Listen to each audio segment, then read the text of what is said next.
Hello and welcome to the Llama Podcast. I'm Peter Bowes, and Llama, Live Long and Master Aging, is where we explore the science and stories behind human longevity.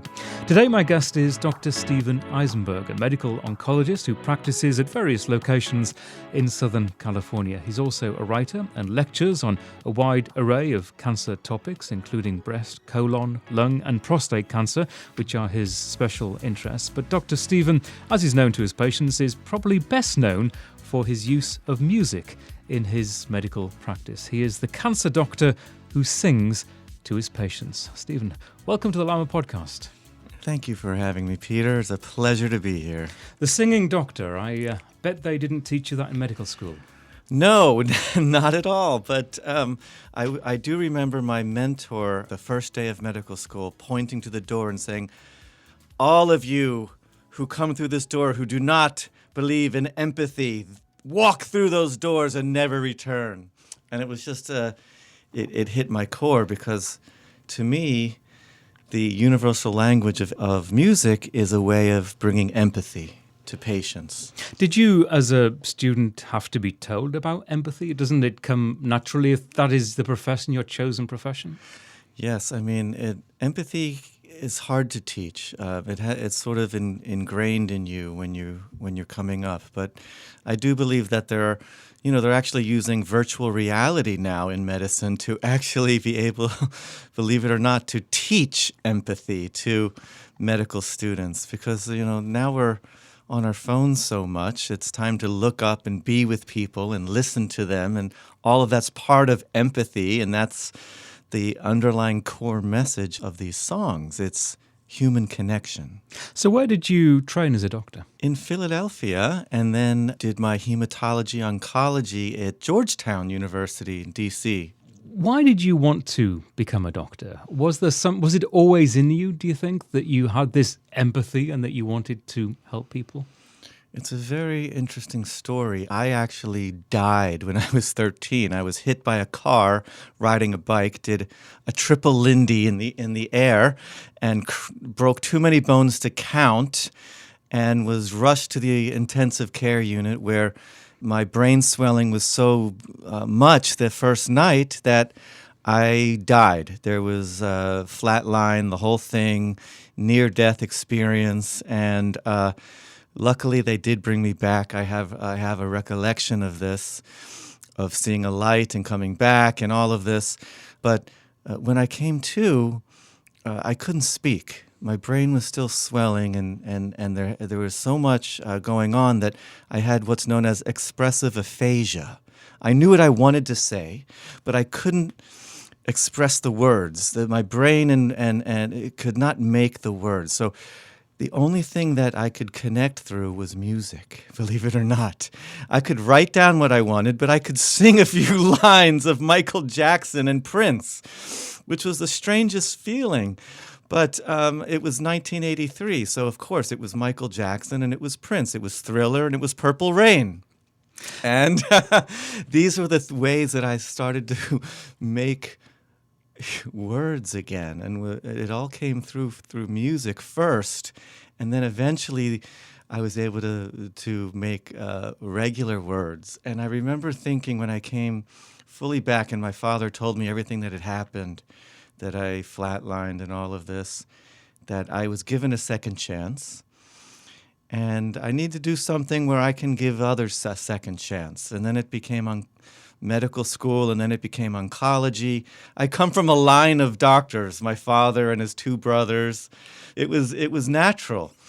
But I did have this moment where I wanted to say, how can I combine my love for human physiology and life, right, biology, with that other undescribable human nature, to use another Michael Jackson title. But what makes us human, what connects us, this was so important to me, and I wanted to incorporate it in whatever I ended up doing. I just want to take you back. You mentioned that near-death experience, or maybe it was, at the time, it seemed like total death, perhaps to the people around you. Right. Again, and with the perspective of being a doctor now in the medical profession, can you describe what happened to you, and can you explain it? Oh, my Lord. I was only 13 at the time. I was riding my bike to go play tennis with John Brodsky. I remember it like yesterday. I was wearing my Philadelphia 76ers ball cap, and I had my Huffy bicycle, carrying my tennis racket around my shoulder, and I was turning the corner, and the car hit me, and I don't remember being hit by the car. I just remember driving down the road and then waking up and seeing my mom and dad over my left shoulder, looking very worried. And then the next thing I remember is being in the ambulance and them cutting the sweatpants so they could get to the bone that was popping through the skin. And then I remember being sewn up. My whole face was torn apart. The left part of my face was hanging off. My pinky was hanging off. And then I remember being shuttled off to the ICU and settling down. But the next thing I remember is just a light. And there was just a very bright light. And then the next moment were the nurses looking over me and saying, "You're going to be okay now. You're going to be okay now." But I guess during that when I saw the light and all that was when it all had gone down. The flatlining and the stopping of the breathing. And then it was a very slow recovery from then. But all I remember was a bright light. That's all I can tell you. There was no tunnel. It was just everything was light, almost like,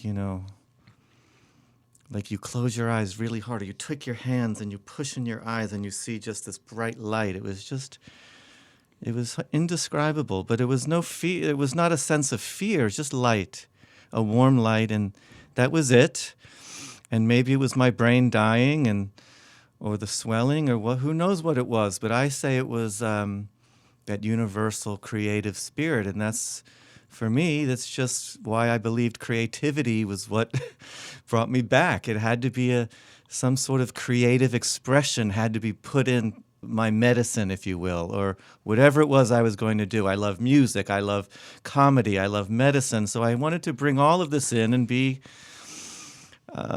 at the time, it was only, let's do something that second chances, don't have regrets. Go for it. Very cliche. But I remember at 13 thinking, don't let fear stop you. That was the main theme of my life from that point on. And as a doctor in future years, have you had the experience of having to talk to patients about them having similar experiences to your own? Yes, I mean, that is one of the main reasons I chose oncology, because I think the three scariest words any person could hear are "you have cancer," and I was scared, right? I was very scared when I couldn't speak and all of this, and when I thought I was going to die, but I got that second chance, and I see these patients every day, and I love my patients. I treat them as family. I don't believe in you must keep the wall between you and the patient. And, I say that's a bunch of malarkey, Peter, because I think that's what leads to burnout in doctors, because when you feel the human connection and your patients inspire you, then you become a better doctor and you enjoy what you do more. It becomes more than just electronic medical records. Well, on this podcast, we obviously focus on longevity and living a long, hopefully healthy life. And as we know, there is much we can do to optimize our chances of achieving a long, healthy life. But that said, Heart disease and cancer, my friend. Heart disease is number one. Cancer is going to overtake it. Did you know this? Yeah, but you just used a phrase, "you've got cancer." And for all those of us who pay attention to our health and the things that we can do to optimize that health span, there are things I think that the vast majority of us still fear. And one of those things is hearing from a doctor that phrase, that you have got cancer, when we feel as if we've done everything possible in our lives to be as healthy as possible. Yes. How do we deal with that? Well, I'm going to give you the secrets to reduce your risk by 50% right now. First thing is, obviously, the fear is always going to be there. You have to let go of the fear and start getting into action, right? Actions are much more important than words. We're all afraid of what those words could mean and hearing those words. But we have to get into action. We have to get off the couch. We have to power down the phones and go outside and stop. The first thing is obviously to quit smoking, which is easier said than done. But I believe with mindfulness meditation, you can do it.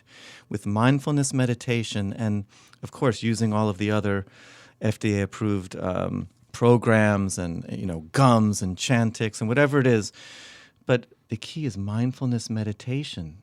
That is the way to quit smoking, because you have to start with your mind.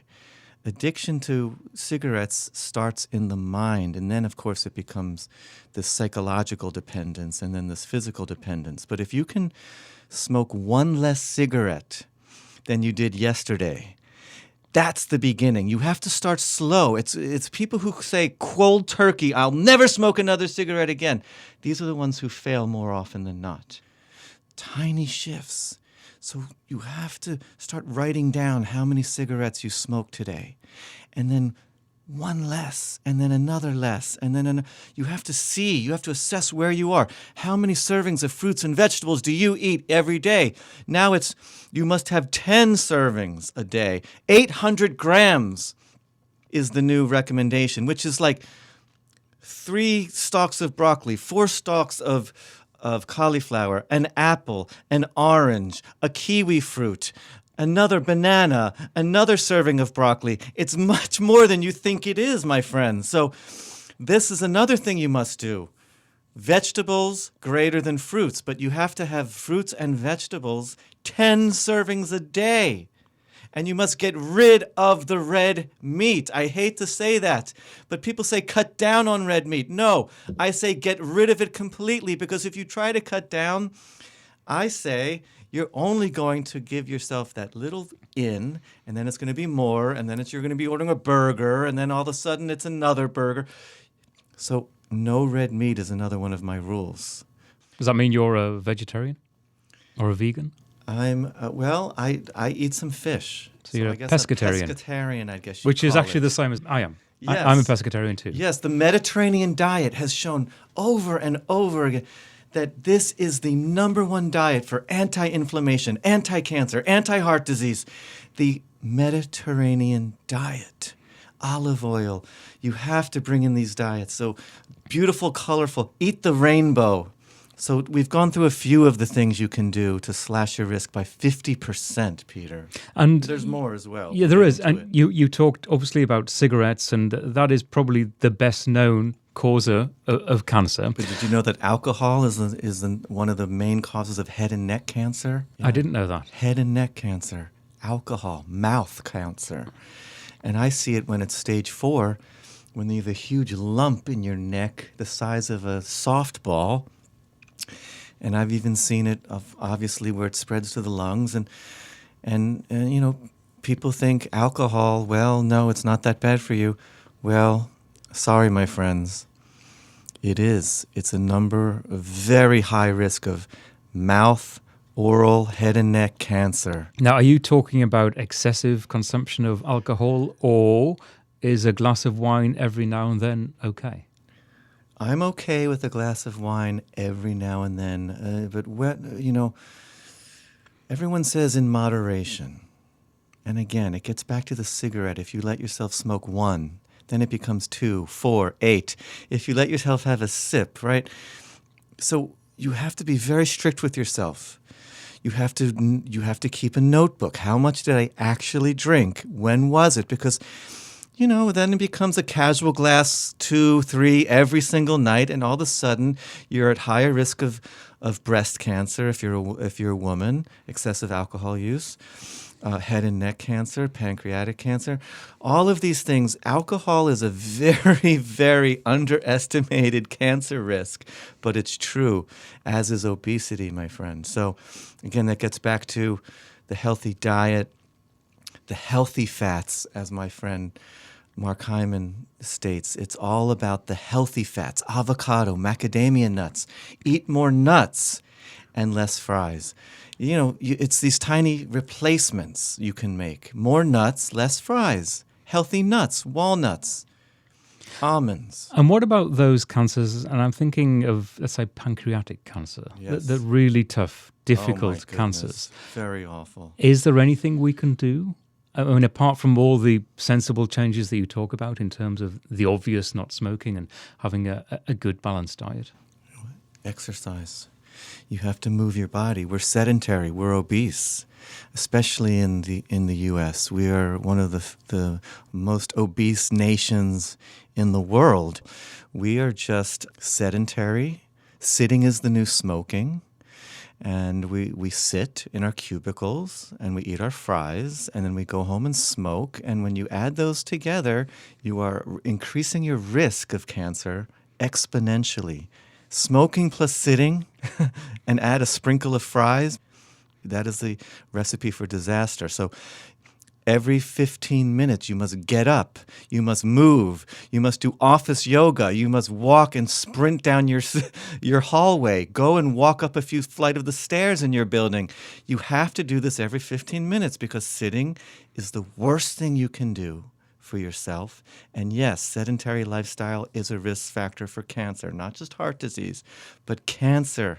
So there's clearly a lot we can do. However, it is still possible to get cancer, and you've you could pretty much done everything you can think of. I've had Tibetan monks come in from the Vista, California, at the temple come in, and all they do is meditate and eat broccoli all day, and they had lung cancer, and I couldn't describe it. They did nothing wrong. They never smoked in their life. So, yes, there are some genetic mutations that we're getting much better at discovering, genomic analyses. There's companies like Caris and Foundation One where you can test your entire genome and you can test the tumor for genetic alterations. And it's a combination of genetics and environment. So we have to do our part, and you can actually decrease your risk through epigenetics. Maybe you have a risk for cancer, but you can decrease that risk by the anti-inflammatory diet, like we've discussed, a very good exercise program. There's things you can do that will help keep those genes in the off position. And that's what we're talking about today. And that is obviously the way of longevity. Now, there are obviously, let's say we do have cancer. There are so many treatments now that didn't exist just a few short years ago. Cancer isn't always going to be the death sentence that it once was. And it is possible to live with cancer. It's possible to live without cancer, to survive cancer. For sure. Our treatments have gotten so much better. But you must remember, this is what people must remember. Cancer is 200 distinct diseases. It's not just, I have cancer. It's, I have lung cancer, I have breast cancer, I have prostate cancer, I have cholangiocarcinoma, I have pancreatic cancer.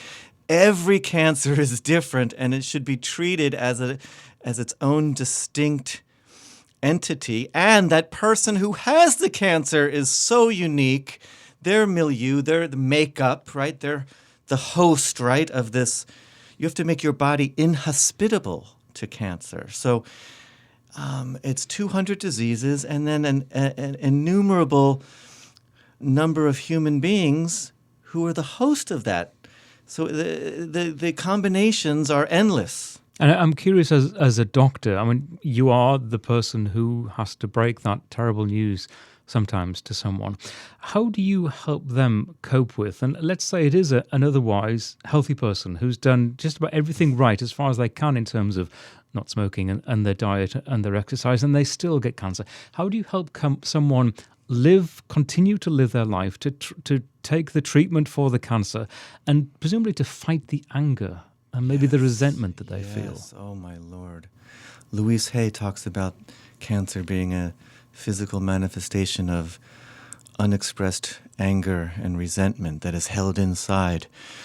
This is a controversial theory, of course, because one of the top psycho-oncologists at Memorial Sloan Kettering in New York City, Dr. Jimmy Holland, states that the tyranny of a positive attitude, and I agree with her that you cannot blame yourself for the cancer. The first thing I do with a patient is say, give up the blame. You did not cause this cancer.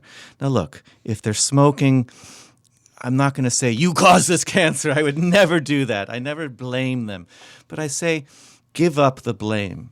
You didn't, you did what you did, whether you smoked or not. But we're using the example of a person who never smoked, drinks a little bit on the weekend, exercises. I see these patients all the time, and they're blaming themselves. Oh, if only I didn't eat that cheeseburger in 1985 at McDonald's. No. You must give that up because that is not what's going on. You did not cause your cancer. You are not your cancer. That's the first thing I let them try on. Not everything I say to a patient is going to be is not going to connect with them at their soul level. But I try, and I try to get into their world, to get into their shoes. So I say, try this on. You did not cause your cancer. You are not your cancer. You are a unique human being going through this wonderful journey of life. You happen to have this diagnosis. We're going to deal with it. If they're curable, we're going to say we're going to do everything in our power to cure you. And then this will be a turning point of your life, and you'll go on the rest of your life. If you have stage 4 cancer, you must give up that blame too. You did not cause this. You're going to live as much of a wonderful life as you can with the cancer. We're going to focus on quality of life and quantity of life, but give up the blame first. The blame game doesn't help anyone. You have to say, is this helpful or is this not helpful? Self-blame, not helpful. First thing to give up along the journey. And how do you help someone in that extremely difficult situation where they know that the seriousness of the cancer is such that they will not grow to be very old and that their days are limited? For those of us who love life and relish the idea of moving on and getting older and staying healthy, how do you help someone deal with that situation? A dear friend of mine, Dr. Janet Solid, is a wonderful human being, doctor, pediatrician, who was diagnosed with stage 4 breast cancer. She's young, she's vibrant, she climbs mountains, she is in races. She's my inspiration. I had a very beautiful discussion with her recently, and I asked her the same question, and she said, you just have to keep living. You take every moment, you try to be in the present moment. I hate the idea that she has this expiration date thrown on her. I try to bring people back to the present moment, that right now, you're okay. We're in this room together. We're looking at each other eye to eye. We're holding hands maybe. We're Googling something together. We're Googling a Seinfeld video and we're laughing together. We're Googling a clinical trial and we're researching it together. But what do I tell them?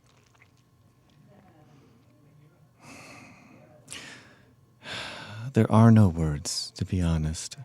I tell them to try to be present as much as you can. I tell them I want you to do some chair yoga, some chair meditation, some easy yoga postures so they can learn how to be in the present moment, in their body, in their mind, and to try and be here now rather than think about the future of I may not be here. There's not a very good answer here, Peter. I work with them. I work with them in the room and work with their mindfulness and just to embrace every moment. And I try to encourage them to say, look, none of us really know how long we have. And it's very cliche and it's not the answer, but it's true. None of us know. I mean, we could all be in an accident. A huge asteroid could hit the earth. But when we have cancer, yes, we're looking at 6 months, a year. Will I be here in 5 years? Will I be here in 10 years? And that's the awful thing. That's the awful thing that if they're asking me, will I be here in 5 years? And I say, well, it's a flip of a coin. I don't think that's very helpful. I just don't. I mean, some patients, if they push me towards, can you go over the statistics with me? I'll do that. And I'll say the chances of you being here in 5 years are, 50% or lower. If it's pancreatic cancer that, has spread, it's even lower than that. But I encourage them to believe that they are not a statistic, that there's always that other right half of the bell curve, that there's always new treatments coming down the pike, that there's always hope, and that if you can just live today pain-free, if you can live pain-free until your granddaughter's birthday in 2 months, let's look at little micro goals and tiny habits for the day. And those can build upon each other, and they can create a wonderful week and a wonderful month. And we just go from there. And it's all about these little tiny steps that we can take each time we're together to bring them into the present and not worrying about what's going to happen in 6 months from now. So let's talk about you and singing to the patients. How did all of that happen? Oh, my Lord. It's a funny story. I've always had a guitar at my side. I've always been a songwriter. I had a band with my friend Mark Schwab when we were in sixth grade. Our band was called The Slew. We were the Slew, and we would write songs about the cute girls in our class, and we were like this punk band, and we wrote these funny lyrics. And anyway, after the accident and all this, I kept writing lyrics and kept writing songs. And when I was going through a very stressful time as a newly stamped oncologist, ka-ching, I just joined this mega practice in San Diego, Southern California, moved across the country with a wife and a 1-year-old baby. The practice split up.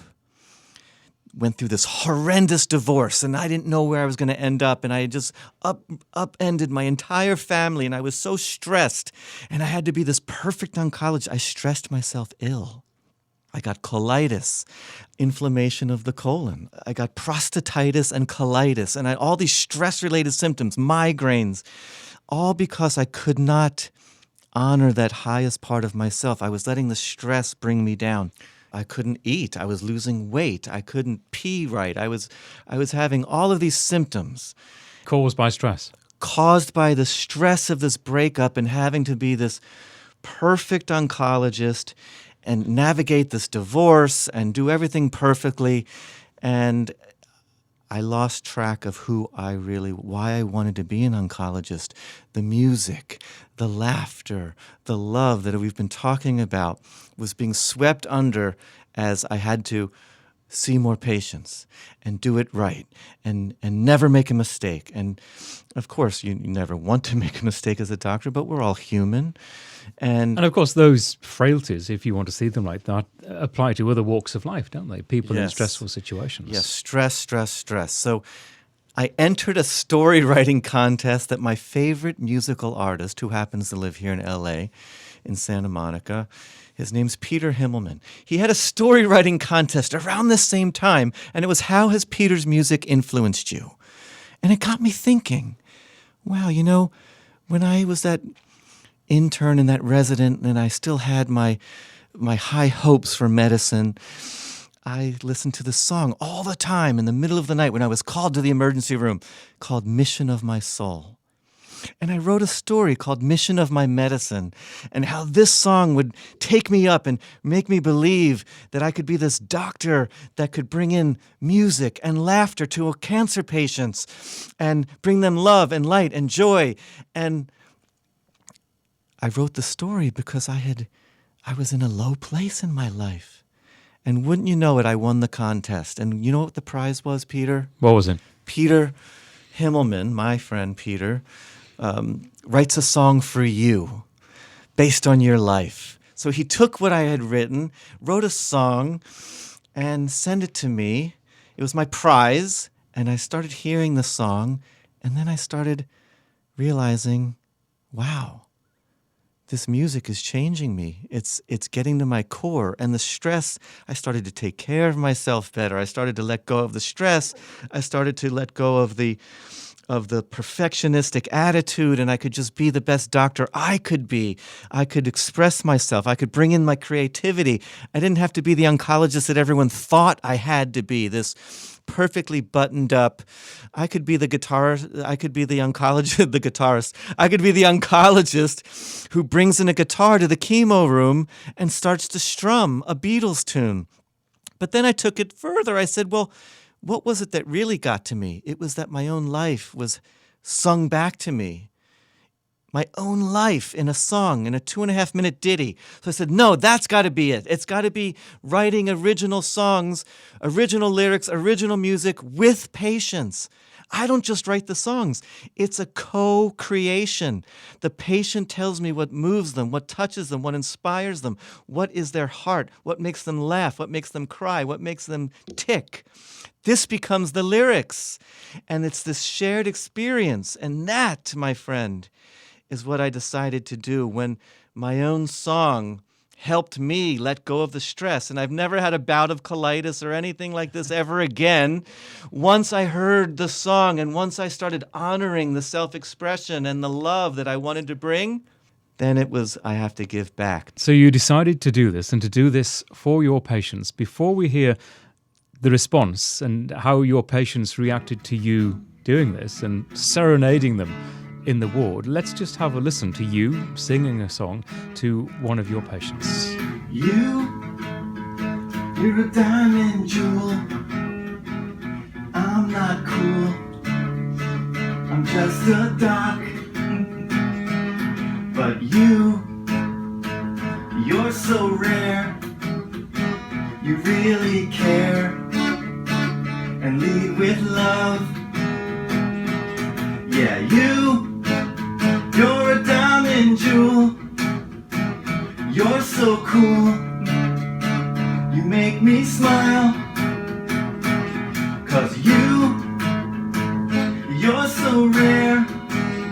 'Cause you really care. And it's all from love.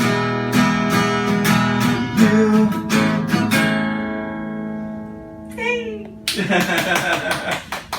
Thank you. It's beautiful. Oh, thanks. Thank You're you. the greatest. So are you. So that was a song that you wrote, and you write each individual song targeted at the personality and the experiences of the patient. Yes, so we'll sit down and we'll start it at the last few minutes of our visit, but then we'll pick it up on the weekend. I'll call them. We'll do another 20 minutes on the phone, 20, 30 minutes, and I'm jotting frantically. So I'm asked, there's a very, very specific songwriting session where we get into their life. What were you like as a child? How did you meet your husband or wife? What are your favorite things to do when you're not in the chemo clinic? What do you do to laugh? What's your favorite show? What do you do? What's your favorite book? You know, we'll get deep. We will get very deep and dirty, and it's a lot of soul food. And you clearly have had a very positive response to this. And you are still quite a unique character in terms of doing this. But do you think as I don't know whether I can call it a treatment as such, you're not really, or are you treating the cancer, but it's a therapeutic benefit to the patient to help them through their situation. Is it indeed spreading? Are your colleagues looking at this and doing similar things? There's another doctor who brought his guitar into the chemo ward. I've seen people are sending me videos of guitar playing, of just, music therapy. Oncologists bringing their guitar and just playing beautiful instrumentals in the chemo suite. And people are commenting that they are letting go of the fact that they're in a chemo suite even for a few minutes. I close my eyes, I smell the coffee, and I feel like I'm in a coffee house in 1965, and I'm in New York City, and they're coming back to these beautiful memories, and whether it's a lovely distraction or whether we're treating depression and anxiety, which I believe we are. Do you believe there is science behind this?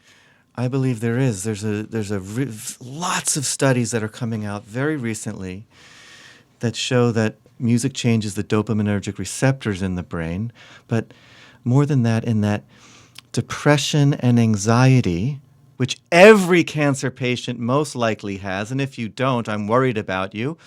But most patients, when they hear you have cancer, you go into a post-traumatic state. It's a post-traumatic stress disorder. All you see is the gums flapping, the lips flat. You can't even hear what the doctor's saying anymore because you're thinking, oh my God, I'm going to die. Oh my God, I'm going to die. Oh my God, am I going to be here for my kid's graduation? Oh my. It's post-traumatic stress, and it causes anxiety and depression. Well, guess what they're finding, which is horrible. But patients who are severely depressed and anxious don't do as well with the treatments. That's ridiculous. I mean, that's horrible because every patient with cancer is anxious and depressed. Now you're telling us that they don't do as well?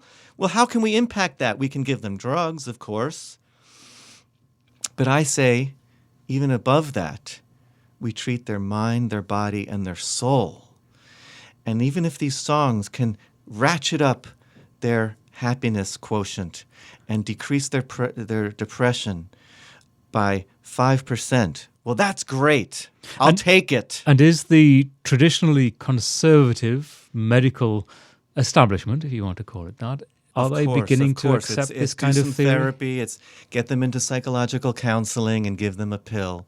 Or, psychiatry is very geared towards medications. There's a lot of wonderful psychiatrists doing talk therapy as well. But this is absolutely unconventional. I believe I've seen depression and anxiety improve greatly. Everything's connected. On an ontologic level, we're all just organisms and we're just beings and we're just, like I said, that light. When I died, there's a lot of visionaries out there that just say that everything is, we're more empty space than we are solid things. And so I think everything is connected on a mind, body, soul level.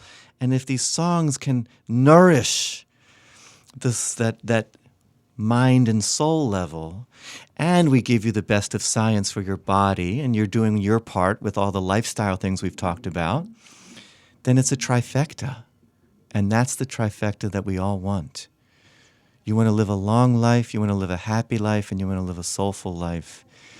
And I love what you're creating here at Lama. Do you think about your own longevity? Do you imagine yourself as 90 years old and doing something special? And what are you doing now to try to achieve that? I love it. Yes. The answer is yes. I schedule in my planner skiing at 75. That's where I put my workout, skiing at 75. So if you want to work out, what's your future possibility? So schedule it as hiking the Alps at 80. Because that's what you want to do, right? And that's why you want to get your butt into the gym now. So what I do is, sleep. You have to sleep. That's the most important thing you can do for your health. And don't forget about it. People say, I'll sleep a lot when I'm dead. Well, you will die if you don't sleep. You have to sleep. That's the first thing. So get 8 hours, at least 8 hours. And don't shortchange yourself for 6 hours. So sleep. How do you sleep better? Meditation. What about people who, as they get older, say they can't sleep for 8 hours? They wake up in the middle of the night and they just roll over and they struggle and just have to get up. Here's what you do. If that's you, and that's many thousands and millions of people around the world, when you wake up, you take your pillow, you prop up your lower back, and you sit up in your bed, and you start your meditation. And I'm going to teach it to you right now. You think in your mind, so hum. So hum. When you inhale, you think the sound so. When you exhale, you think the word hum. So hum, so hum. Deepak Chopra says that's the easiest and best mantra to begin with. It's mantra meditation. So you sit up, you start doing in your mind, so hum. Inhale, so, exhale, hum. You do that, you start to think, what am I doing? This is crazy. I heard this on Lama podcast. I don't want to do this. You just say, Okay, thank you for sharing, mind. Thank you for sharing. I now release you and go back to so hum, so hum. In a few minutes of doing this, you'll start to feel tired again, then lay down and gently fall back asleep. It's when you get up and start worrying. Oh my God, it's 3, it's 4, I'll never fall back asleep. Oh my God, this is horrible. And you look at your clock. Never look at your clock when you wake up. Just prop up your back, sit up, keep your head up straight. Don't rest your head on the wall, but support your lower back. Sit up in your bed and start your mantra meditation. When you feel tired, go back to bed. I don't care if you have to do this 2, 3, 4 times a night. That's what I want you to do when you wake up in the middle of the night. And if you still do that and you still stay in bed for 8 hours, but you're still waking up and doing these mindfulness, this mantra meditation, you will get the benefits of having had that full sleep. Trust me on this. You're training your mind to relax.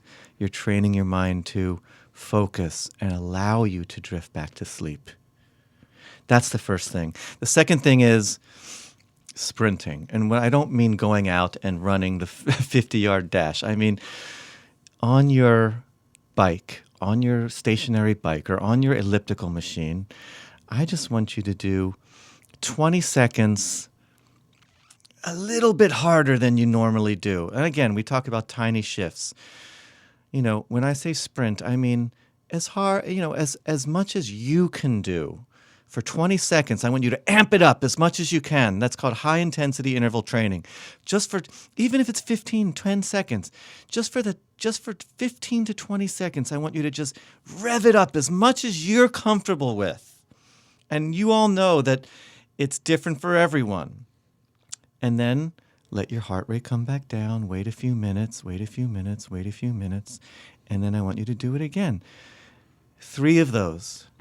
If you could just do 3 of those 20-second, let's call them sprints.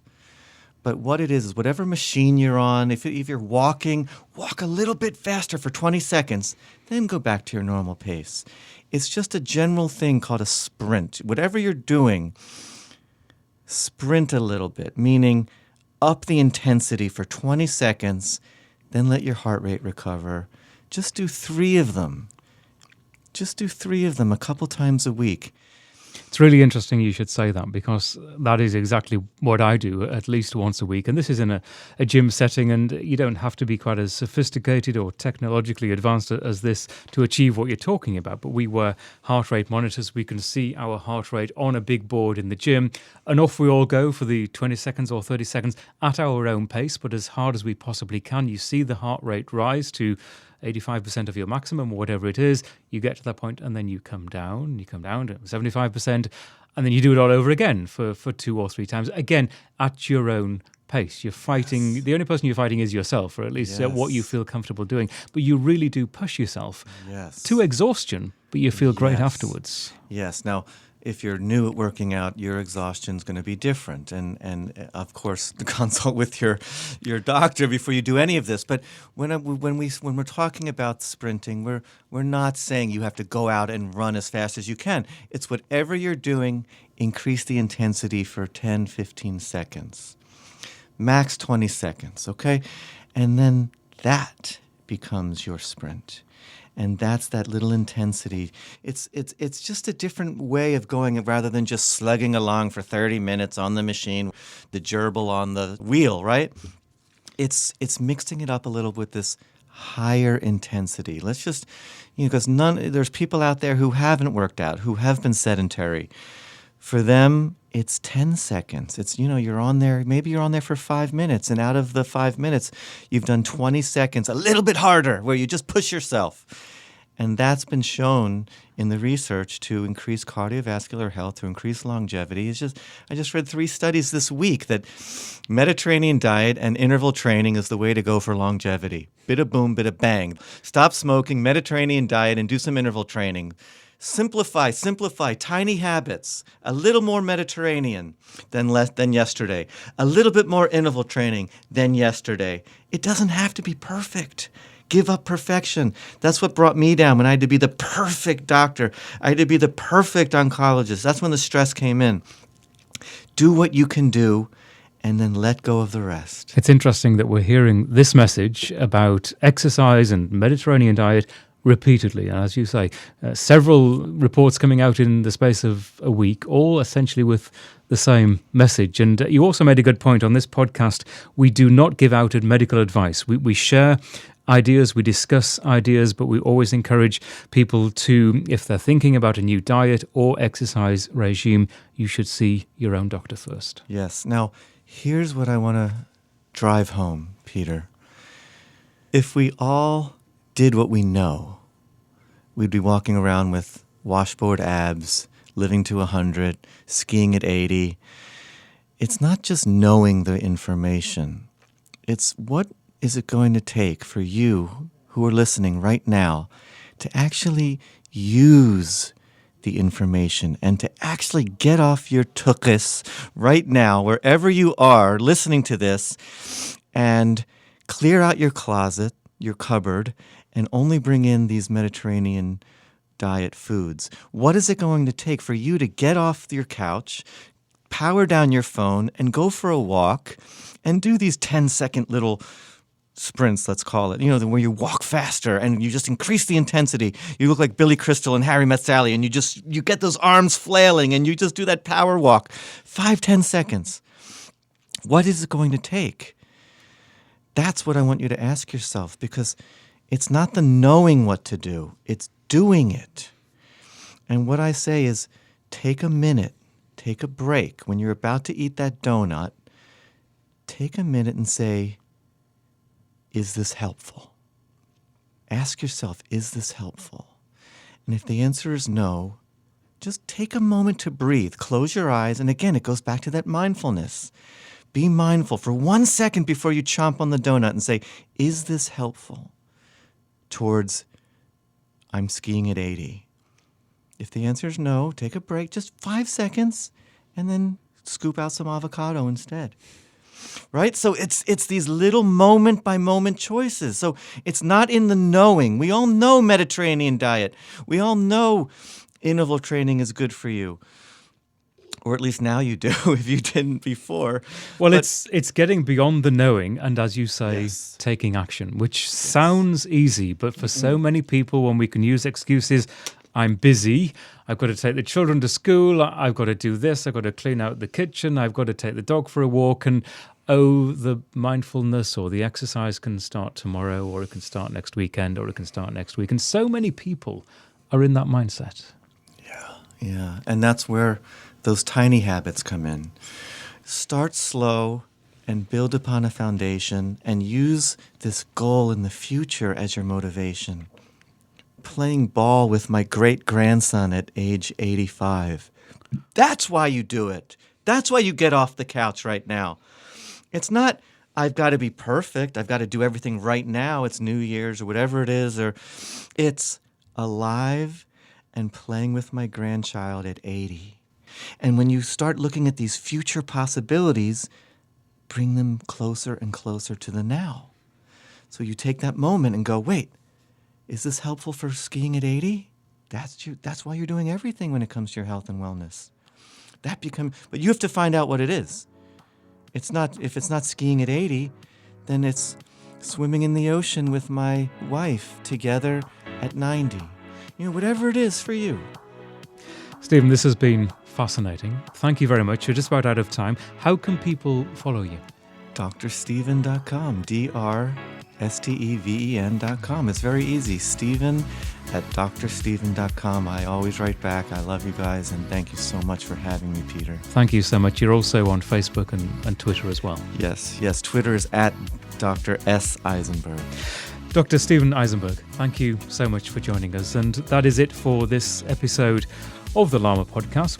You can contact us through our website at llamapodcast.com, and you can follow us on Facebook, Instagram, and Twitter at Llama Podcast.